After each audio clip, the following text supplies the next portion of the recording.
कहानी शहर वाली बिल्ली और जंगल का रहस्य। प्रस्तावना। उत्तर भारत के एक पुराने शहर रत्नपुर की गलियों में एक चतुर और चालाक बिल्ली रहती थी। उसका नाम था सोना। चमकती हरी आंखें, रेशमी सुनहरे बाल और चालाकी से भरी चाल सोना पूरे मोहल्ले की शान थी। वह शहर की गलियों में रात्रि की रानी मानी जाती। कभी मछली बाजार से मछली चुराना, तो कभी दूध वाले के डिब्बे पर पंजा मारकर भाग जाना, यही उसकी रोजमर्रा की जिंदगी थी। लेकिन सोना का दिल अंदर से बेचैन था। उसे लगता था कि शहर में सिर्फ लालच और होड़ है, असली आजादी कहीं और है। पहला मोड़, रहस्यमयी सपना। एक रात सोना ने सपना देखा, घने जंगल में एक विशाल वृक्ष खड़ा है जिसके नीचे दर्जनों बिल्लियां मिलकर गा रही हैं। कोई जंजीरें नहीं, कोई खतरा नहीं, सिर्फ आजादी। सपने के अंत में एक बूढ़ी बिल्ली ने उससे कहा, सोना, अगर तू सच्चाई ढूंढना चाहती है तो शहर छोड़कर जंगल की ओर जा। वहां तुझे अपने सवालों के जवाब मिलेंगे। सोना की नींद टूटी तो दिल धड़क रहा था। उसे लगा यह कोई सामान्य सपना नहीं बल्कि संकेत है, शहर छोड़ने का सफर। अगली ही सुबह सोना ने तय किया कि अब वह शहर छोड़ देगी। लेकिन यह आसान नहीं था। शहर की दीवारों, छतों और बाजारों में उसका राज था, परंतु जिज्ञासा और आजादी की चाहत ज्यादा गहरी थी।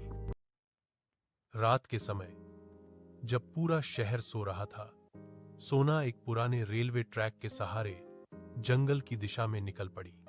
पीछे से कुत्तों का भौंकना, दूध वालों की आवाजें और मछली वालों की गालियां गूंज रही थीं, पर वह नहीं रुकी। जंगल का पहला अनुभव। जंगल में कदम रखते ही सोना को शहर की चहल पहल से एकदम अलग दुनिया मिली। वहां न बिजली थी, न हॉर्न, न गाड़ियों का शोर, केवल झिंगुरों की आवाज, उल्लुओं की हूक और ठंडी हवा की सरसराहट। शुरुआत में सोना डरी हुई थी। झाड़ियों से आती हर सरसराहट उसे डराती, लेकिन जल्द ही उसे एहसास हुआ, यहां का खतरा और रोमांच असली है, बनावटी नहीं। दोस्ती। जंगल की बिल्ली कालू। एक दिन शिकार ढूंढते समय सोना की मुलाकात हुई कालू से, काले रंग की मजबूत जंगली बिल्ली।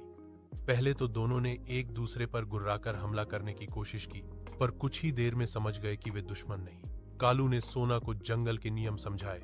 यहाँ हर जानवर अपने हिस्से का खाना खुद ढूंढता है। झूठ या चालाकी नहीं, बल्कि ताकत और धैर्य काम आता है।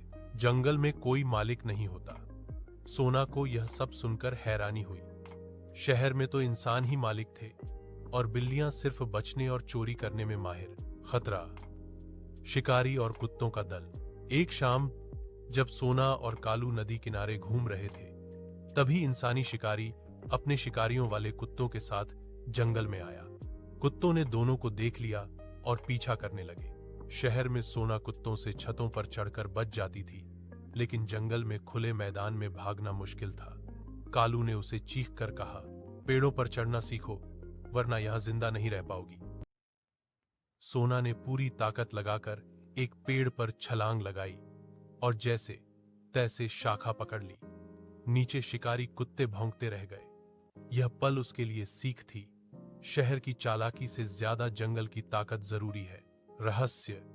बिल्लियों का पवित्र वृक्ष। धीरे धीरे सोना जंगल की जिंदगी में ढलने लगी। एक रात कालू उसे जंगल के बीच ले गया, जहां वही वृक्ष खड़ा था जो उसने अपने सपने में देखा था। बिल्लियों का पवित्र वृक्ष। वहां दर्जनों जंगली बिल्लियां इकट्ठी थीं। वे सब मिलकर चांद की रोशनी में गा रही थीं। सोना की आंखें चमक उठीं। यह वही दृश्य था जो उसने सपने में देखा था। वृक्ष के पास बैठी वही बूढ़ी बिल्ली भी थी जो सपने में मिली थी। उसका नाम था चंद्रा। चंद्रा ने सोना से कहा, शहर की बिल्ली, तूने हिम्मत दिखाई है। अब जान ले, शहर की दीवारें और इंसानों का लालच हमें बांधता है, लेकिन जंगल में हर जीव आजाद है। तू भी आजाद हो सकती है, अगर तू अपनी चालाकी और हिम्मत को संतुलित करना सीख ले। बड़ा संघर्ष। इसी बीच शिकारी जंगल में आग लगाकर जानवरों को बाहर निकालने की योजना बना रहे थे। पूरा जंगल संकट में था। बिल्लियां अकेले शिकारी से नहीं लड़ सकती थीं, लेकिन सोना को एक आइडिया आया। उसने अपनी शहरी चालाकी का इस्तेमाल किया। वह चुपके से शिकारी के डेरों में गई, उनके खाने में मछली के टुकड़े फेंके और सारे कुत्तों को गुमराह कर दिया। कुत्ते शोर मचाते हुए गलत दिशा में भाग गए। इतने में कालू और बाकी बिल्लियां आग बुझाने में लग गईं। जंगल बच गया। अंत। सोना का निर्णय। अब सोना के सामने चुनाव था। क्या वह वापस शहर जाए, जहां उसे मुफ्त का दूध और मछली मिलती थी, या यहीं जंगल में रहे, जहां असली आजादी और भाईचारा था। सोना ने गहरी सांस ली और कहा, शहर ने मुझे चालाक बनाया, पर जंगल ने मुझे असली ताकत और आजादी दी। मैं यहीं रहूंगी। चंद्रा ने मुस्कुराकर कहा, अब तू सिर्फ शहर की बिल्ली नहीं, बल्कि जंगल की बेटी है। उपसंहार। आज भी अगर कोई रात के समय रत्नपुर शहर से जंगल की ओर जाता है, तो चांदनी में बिल्लियों का झुंड गाते हुए दिखाई देता है। उनमें सबसे आगे सोना होती है, वह बिल्ली जिसने शहर और जंगल दोनों से जीना सीखा और दोनों को जोड़ने वाली कड़ी बन गई। यह कहानी लगभग